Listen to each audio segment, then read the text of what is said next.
Hey guys, welcome back to Warren McGlubasson. Yeah, good evening, happy new year and all.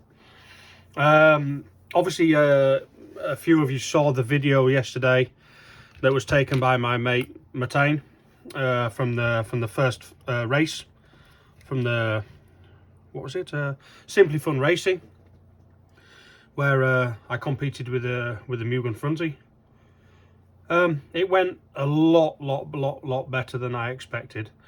I've been there a few times testing, ready for my race in England that happened last year. So I knew the car had potential there, but unfortunately, so as all times with me, I tend to let the car down. This weekend, no, nothing at all. On the Saturday, it was free training, and we spent the whole day there. Me, Ben, and Rob, and Levy was there as well. And we all run the same car. We all run the MTC2 front wheel drive. Me and Ben, we upgraded our cars to the R platform. So obviously we've got a complete R kit, and then we just put the Fronty chassis plate, the Fronty motor mount with a servo holder, and the steering system, and the top decks. That's the only Fronty parts on. Oh yeah, and the front bumper obviously, and the weights. That's the only Fronty parts that's on our car. Rob and Levy, they run the original car, but I mean, apart from the shock towers, the setup is the same. Saturday I managed to set a 10.7. I believe that's the track record for Fronty. I can't see where it came from. If I'm honest, if I look at my lap times all through that run, I was somewhere around the 11.3s, 11.2, and a couple of 11.1s, and then all of a sudden I just pushed out a 10.7.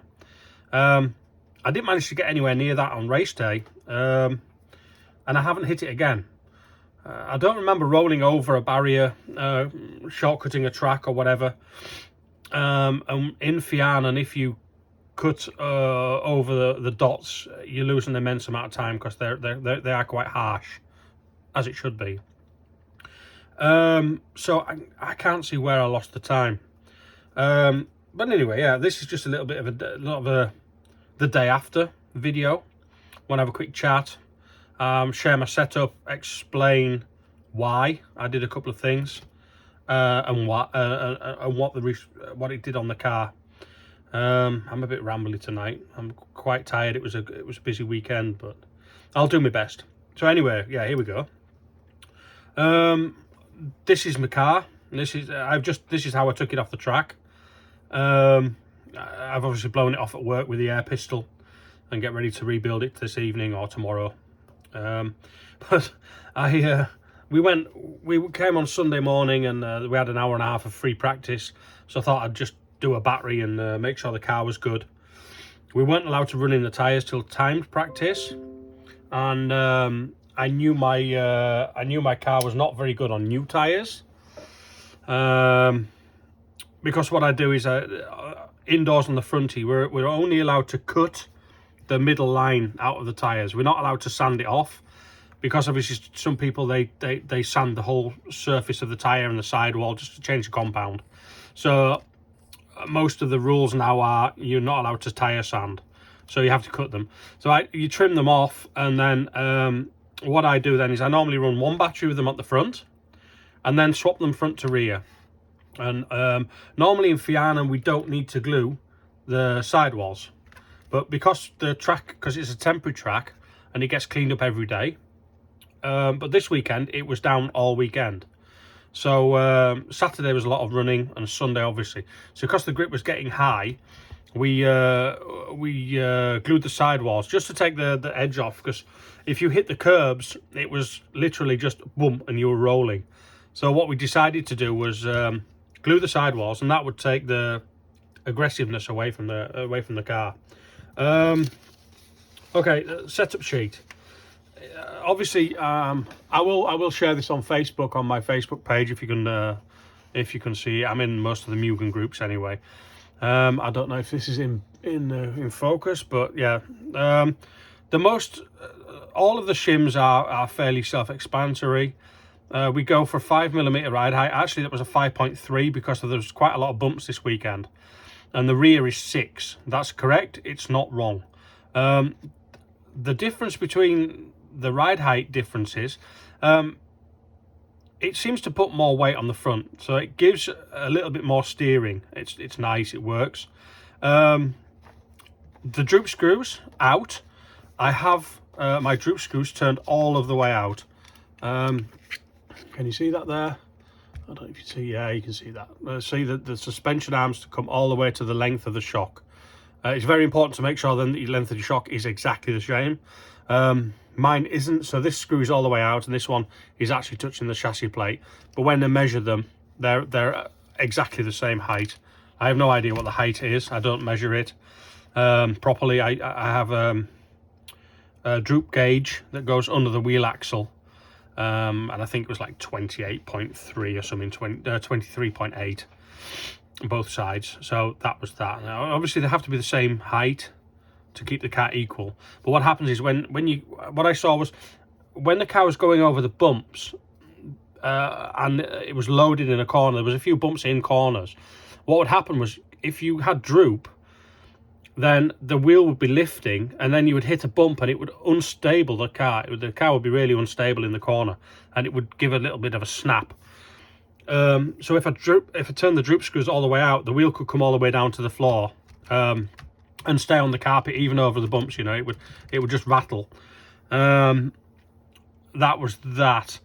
And also another advantage of having no droop screws is when you're braking, it keeps the rear wheels on the ground, and you seem to get a little more off power steering, and it made the car react through the chicane going onto the straight. It seemed to make the car really quick to direction change. It was just lovely to drive all weekend. The big fat Englishman behind the wheel, he made very small mistakes. In the first final, you see, you can see that I made a mistake, and the body clipped the curb, and I got a small body tuck, and it cost me second place. If I'm honest, Patrick was quicker, so I think Patrick would have found a way past. But I mean, yeah, if I'd have kept the door closed, there was no space for him. I know Patrick. I've raced with Patrick for a few years now, and I know he's clean. He's not going to push me out and tip me off the track to get a place.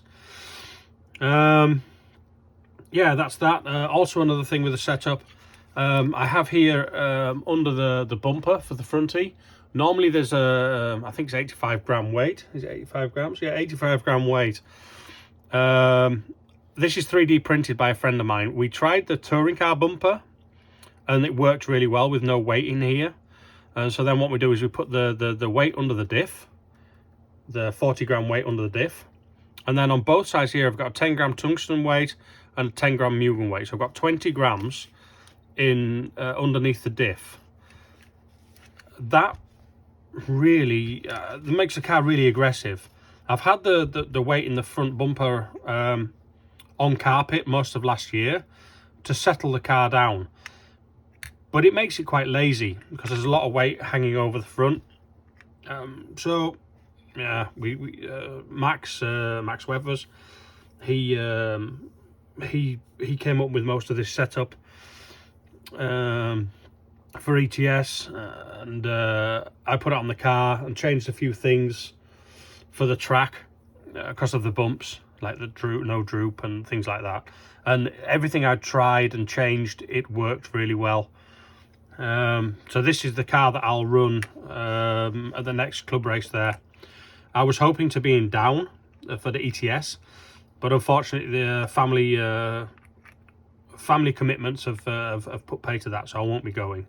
It's a big shame. It's a massive party, and anyone who races RC cars and knows the ETS, Down is the place to be. The track is really challenging because it's a bit of a T. Normally our tracks are square or oblong, but this one sort of jinks back in, and that makes it really difficult to judge the car going away from you and coming towards you. It's a fantastic event. Last year I wrote my car off and almost had to buy a new kit. Again, driver error. But yeah, that was that. So yeah, this is my car. This is a setup sheet. Like I say, you can either screenshot this, or you can bang onto Facebook and look for Phil Hoggart. Look on the MTC2 drivers group and a few other places. I'll share it on there. The last time I was at in Fianna, we were using the Mazda Speed 3 body, but it just, I think we went over to the CA45 from Bitty, and it just made a horrendous difference. The car was so much better. It's so much more director, and especially with the fast direction changes there, it just worked really well. Yeah, so that's me babbled for a while. Another small thing to note is the shock lengths. Be aware, because my car is an MTC2R, the spaces on the shocks, the 2mm at the front and 3mm at the back here, if you're running the non-R car, you need to make this a 0 and this a 1mm, because the shocks on the normal car are the shock towers are 2mm longer. But what we found with the R is we go to the 9.3mm shock length, not a 9.5. It just makes the car react a little bit, again, a bit quicker. And I run an O-ring on the front shocks. It just limits the inward movement. We tried 1.5mm spaces, but when it gets to when it gets maximum in, with a spacer, there's no give. And the O-ring, as you can see now, I'm pressing it, and it gives a little bit. That gives, again, more steering when you're braking, when you corner entry. That's it, really. Everything else is fairly standard for a fronty. The lightest battery you can get. I had 20 grams here and 15 grams here to get the balance into the car. The car was 1,257 grams, so I'm 7 grams heavy. I don't care. 7 grams is not going to make a difference, you know. There was absolutely no lap time between us top three. Actually, to be fair, the second place wasn't really was gifted to me, because my friend Martijn van der Heijden, he was really quick all weekend as well. But unfortunately, he had some bad luck in the qualies, and he rolled it over, and he got caught up in a couple of accidents that weren't his fault. And he qualified 9th, so it was first in the B. It was a shame for him. He actually, when he came back after our finals, and he showed me his overall time after the 5 minutes, and he showed me his lap times. And his actual 5-minute time was quicker than mine. So if he'd have made it to the A, where he should have been, he would have actually beaten me. Me and Martijn are always the same speed, and it was crazy. But I managed to secure the 3rd place in the first 2 finals, and I knew if Jan